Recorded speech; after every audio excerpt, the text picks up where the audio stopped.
हम बहुत स्पष्ट रूप से चेतावनी दे रहे हैं चुनाव आयोग को कि चुनाव देश की एक संवैधानिक और सबसे विश्वसनीय प्रक्रिया है। उसकी आप किसी भी तरीके की उसमें कोताही न करें, प्योर पारदर्शिता रखें। गैर सबूत मांगे हुए आपने किसी चीज को निराधार कैसे कह दिया चुनाव आयोग? आप क्या राजनीतिक संस्था है या आप संवैधानिक संस्था है? संवैधानिक संस्था का काम होता है कि अगर कोई आरोप लगा रहा है तो उससे सबूत मांगे जाए।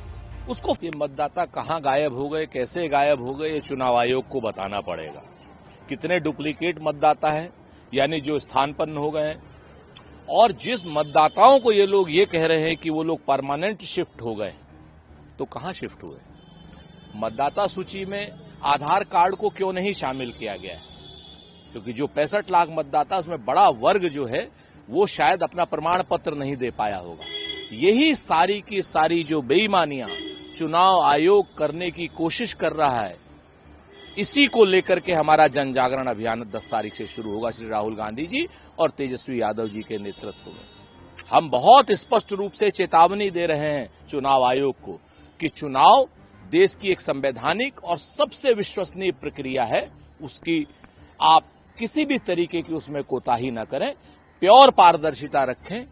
आप जो है आधार कार्ड को बेस जरूर बनाएं, वरना ये माना जाएगा कि कहीं ना कहीं चुनाव आयोग की और भारतीय जनता पार्टी की मिली भगत है। देखिए, श्री राहुल गांधी जी के पास ठोस सबूत है और उनकी इस ठोस सबूत के रहस्योद्घाटन के मद्देनजर उनकी सुरक्षा को उच्चीकृत किया जाना चाहिए। उनको खतरा है, कहीं ना कहीं लीडर ऑफ अपोजिशन की सुरक्षा को बढ़ाया जाना चाहिए। श्री राहुल गांधी जी 5 तारीख को बेंगलोर में इसका खुलासा करेंगे। वो बताएंगे कि क्या क्या हुआ है। जिन विधानसभा के क्षेत्रों की मतदाता सूची का हम लोगों ने गहन अध्ययन किया है, उसमें कौन कौन सी कमियां और कौन कौन से अपराध पकड़े गए। वो बताएंगे कि 40 साल से ऊपर के वोटरों की पहली बार में कैसे एंट्री होती है, और वो भी 2-4 नहीं, कहीं ज्यादा। वो बताएंगे कि क्या क्या कमियां हैं। और एक चीज तय है कि चुनाव आयोग के वो अधिकारी स्पष्ट समझ लें कि कानून उनका अंत तक पीछा करेगा। ये एक बहुत बड़ा खुलासा होने जा रहा है, और इस खुलासे के मद्देनजर मैं फिर से कहता हूं कि राहुल गांधी जी की सुरक्षा को बढ़ाया जाना चाहिए।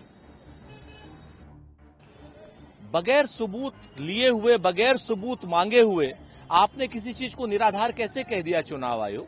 आप क्या राजनीतिक संस्था है या आप संवैधानिक संस्था है? संवैधानिक संस्था का काम होता है कि अगर कोई आरोप लगा रहा है तो उससे सबूत मांगे जाए। उसको फेक आप ऐसे कैसे कह रहे हैं, मिसलीडिंग कैसे कह रहे हैं?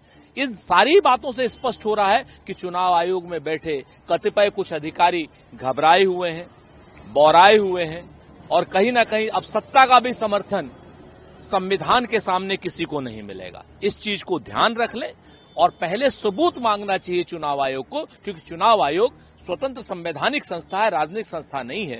राजनीतिक संस्थाओं में आरोप प्रत्यारोप चलते हैं, लेकिन संवैधानिक संस्थाएं कानून सम्मत और सबूत सम्मत काम करती हैं। सर, 2000 दिया है, उन्होंने कहा है कि एटीएस अधिकारी उनको प्रताड़ित करते थे और धमकी देते थे कि उत्तर प्रदेश के मुख्यमंत्री योगी आदित्यनाथ और अन्य आरएसएस पदाधिकारियों का नाम लेने पर उनके ऊपर दबाव बनाते थे लेने के लिए। निचली अदालत से बरी हुए आदमी अभी ऊपर की अदालत में भी जाएंगे। और अभिनव भारत ट्रस्ट के ट्रस्टी क्या कह रहे हैं ये बहुत महत्वपूर्ण नहीं है।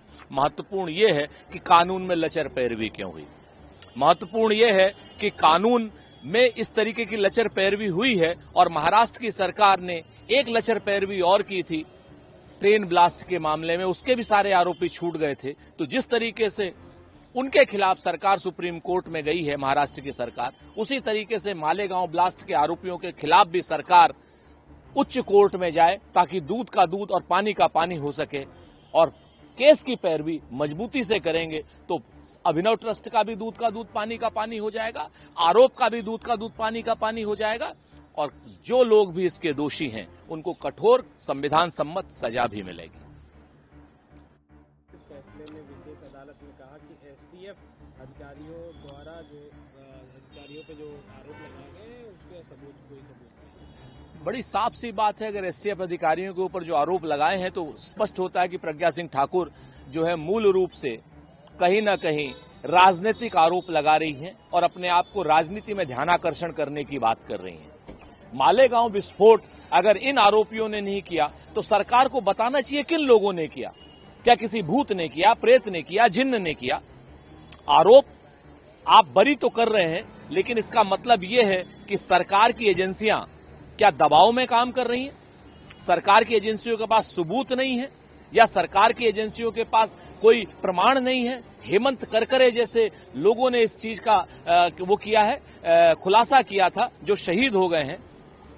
सरकार की लचर पैरवी है और सरकार को अब चाहिए कि जिस तरीके से ट्रेन ब्लास्ट के मामले में वो लोग उच्च अदालत में गए, उसी तरीके से मालेगांव ब्लास्ट के मामले में भी उच्च अदालत पे जाएं और दोषियों को कहीं ना कहीं दंड दिलाएं। सर, पूर्व जेडीएस सांसद अब उसको कोर्ट ने भी दोष आरोपित कर दिया है। क्या यही भारतीय जनता पार्टी का और उनके साथियों का चाल चरित्र चेहरा है? क्या ऐसे ही लोगों के लिए प्रधानमंत्री जी वोट मांगते हैं? क्या ऐसे लोगों के साथ से प्रधानमंत्री जी अपनी सरकार बनाते हैं और चलाते हैं? ये बात भारतीय जनता पार्टी को बतानी चाहिए। सर, अमेरिका के राष्ट्रपति डोनाल्ड ट्रंप ने भारत पर 25% का टैरिफ लगाया और साथ ही साथ बताया जा रहा है कि रूस से जो तेल खरीदने पर कहीं न कहीं जो है दबाव बनाया जा रहा है कि उससे तेल न खरीदे। और वहीं जो डोनाल्ड ट्रंप का जो बयान आया है कि हम पाकिस्तान की मदद करेंगे तेल आयात के लिए, तो इस बयान को आप कैसे देखते हैं? टैरिफ जो लगाया गया उसको आप कैसे देखते हैं? देखिए, जिस तरीके से नरेंद्र मोदी जी की सरकार अमेरिका के धमकी में आ गई है और उसने रूस से तेल खरीदना बंद कर दिया है, ईरान से तेल खरीदना बंद कर दिया है, ये नरेंद्र सरेंडर वाली पॉलिसी का एक हिस्सा दिखाई देता है। क्या अब अमेरिका तय करेगा कि भारत सरकार किससे साबुन खरीदेगी, किससे तेल खरीदेगी, किससे मंजन खरीदेगी? ये अमेरिका तय करेगा या भारत की सरकार तय करेगी? भारत का दोस्त कौन होगा, दुश्मन होगा, कौन होगा, ये अमेरिका तय करेगा या भारत की सरकार तय करेगी? दुर्भाग्य है देश में इस तरीके की सरकार है जो विदेशियों को आमंत्रित कर रही कि वो उनके दोस्त और दुश्मन और उसके व्यापारिक साथी तय करें। भारत सरकार का ये फैसला अमेरिका की धमकी के बाद बड़ा स्पष्ट करता है कि कहीं ना कहीं सीज फायर में भी कोई ना कोई डोनाल्ड ट्रंप का रोल रहा होगा। जिस धमकी के मद्देनजर अगर भारत की सरकार ने रूस से और ईरान से तेल खरीदना बंद कर दिया है और सस्ता तेल खरीदना बंद कर दिया है, तो इसका सारा का सारा बोझ आने वाले समय में हमारे देश की आम जनता पर पड़ेगा। पेट्रोल 130 रुपए से ऊपर हो जाएगा, तब क्या होगा? क्या भारत की सरकार हमारी जनता को मारना चाहती है? विदेशी दबाव में रहना चाहती है? अंग्रेज जिस तरीके से धन संपदा हमारी लूटते थे, उसी तरीके से भारतीय जनता पार्टी के शासन में धन संपदा हमारी लूटी जाएगी? क्या अमेरिका से तेल खरीदा जाएगा, रूस से सस्ता तेल नहीं खरीदा जाएगा? ये सारे के सारे सवालों का जवाब भारतीय जनता पार्टी को देना पड़ेगा। अगर रूस से और ईरान से तेल खरीदना बंद किया है तो भाजपा की सरेंडर पॉलिसी है।